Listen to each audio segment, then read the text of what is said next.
What if the reason the thing you want hasn't shown up yet is that you're doing too much?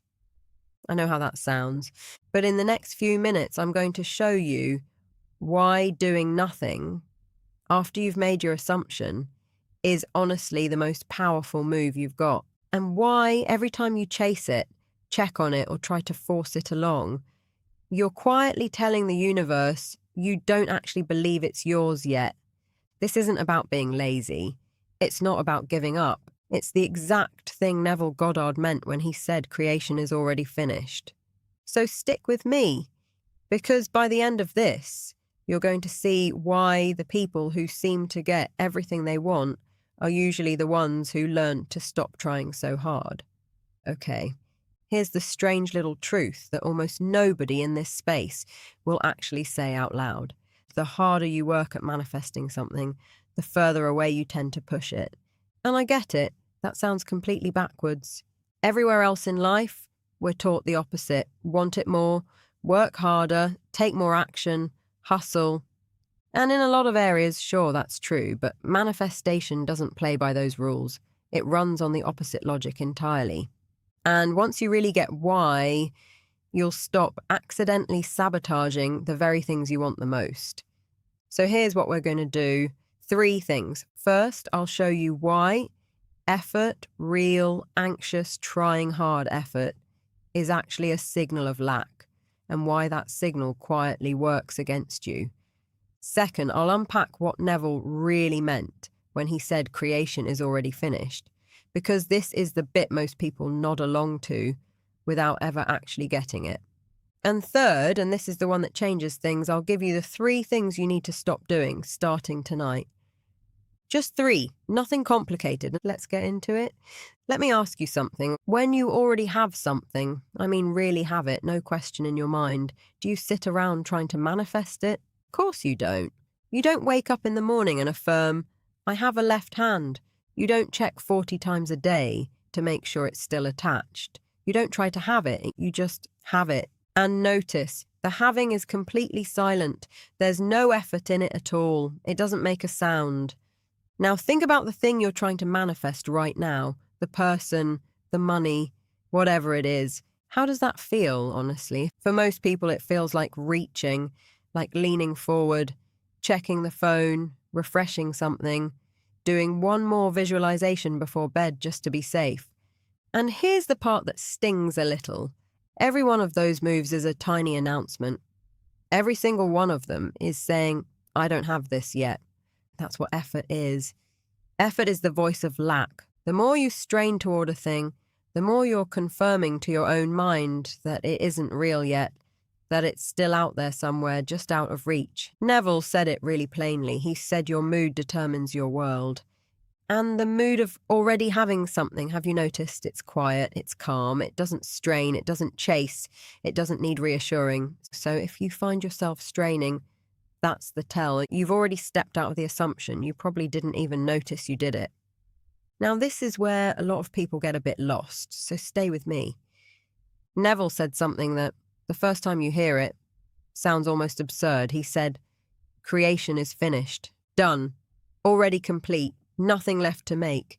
And you might be sitting there thinking, well, hang on, if it's already finished, then what on earth am I doing here? Why am I manifesting at all? Honestly, that's the perfect question, because the answer to it is the whole game. Let me give you a way to picture it.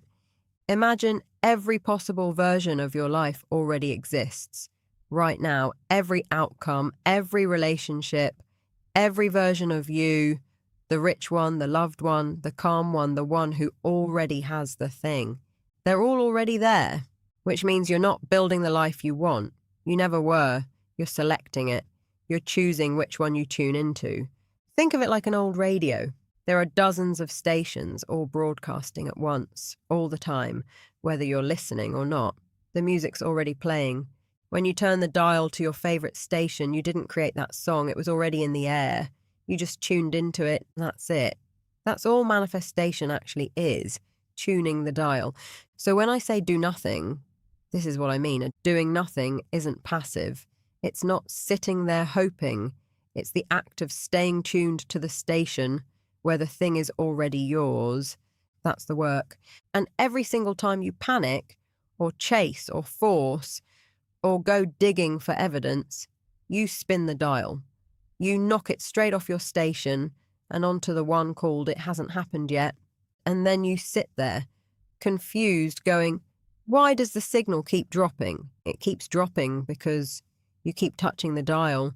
And this honestly is the whole difference between the people who get what they want and the people who stay stuck for years.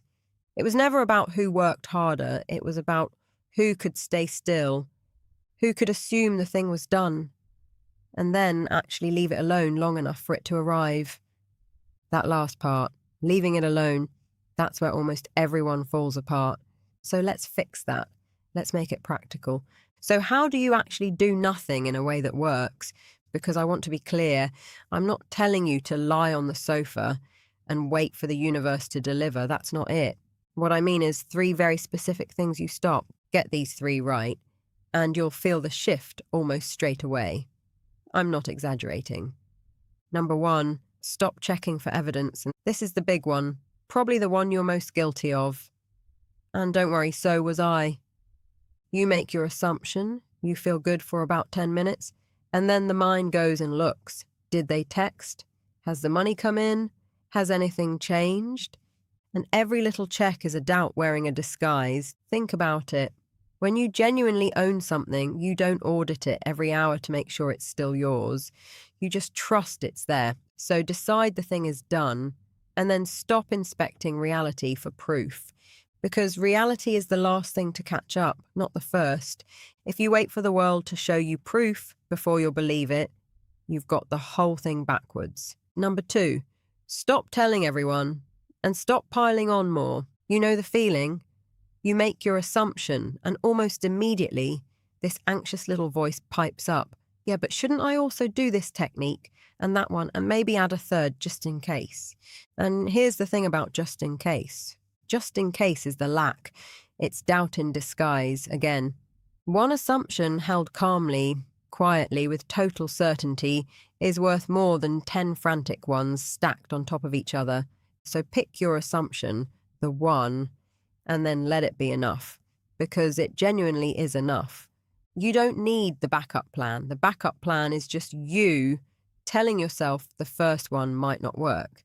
And number 3, this is the hardest, and weirdly the most freeing, once you actually let go of it. Stop trying to figure out the how. Your only job, the only thing that's ever been your job, is the end. The wish fulfilled, the feeling of it already being done. The how is genuinely none of your business, and I say that with love. The second you start project managing the route, okay, so first they need to call me, then we'll talk, then maybe we'll meet up, then you've just taken an infinite number of possible paths and crushed them down into the one tiny route your anxious brain can picture. And your anxious brain, bless it, is not a very good travel agent. Neville called this the bridge of incidents, the chain of little events that carries your desire to you, and it builds itself in ways you could never sit down and plan. Your job is the destination. Leave the road to something a lot smarter than the worried part of your mind. So here's where all of this lands. Doing nothing isn't laziness. It was never surrender. It's the calm, quiet, unshakable state of someone who already has a thing and has absolutely nothing left to prove. You make your assumption once, you stop checking, you stop adding, you stop steering, and you just let the finished thing come and find you. That restless feeling you always mistook for I'm not doing enough, that stillness you were so uncomfortable with, that was the work. That was the secret the whole time. The people who finally get everything they've been reaching for, they're not the ones who tried the hardest. They're just the ones who finally stopped chasing. So tonight, try it, make your assumption, and then for once, do nothing. And watch what happens. And if this gave you even a little bit of peace today, subscribe. I've got a lot more Neville coming, and I'd genuinely love to have you around for it.